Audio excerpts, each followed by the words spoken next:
खूबसूरत लग रही हो।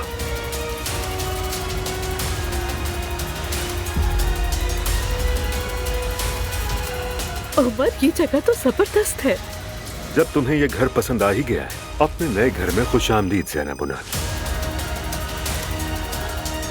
देखो, मुझसे किसी किस्म की फजूल बात मत करना। मैंने सब तैयार कर लिया है। सब कुछ तुम तक जल्द पहुंच जाएगा।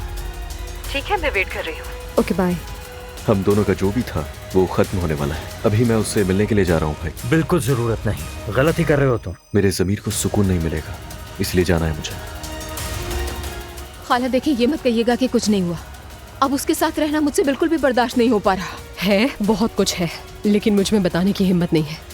जिस रात में तुमसे मिली वो रात मेरी जिंदगी की सबसे हसीन रात थी। जिस रात हम दोनों साथ थे, ये मत बोलो बार बार यार। हम नहीं मिले थे क्या? हाँ मिले थे।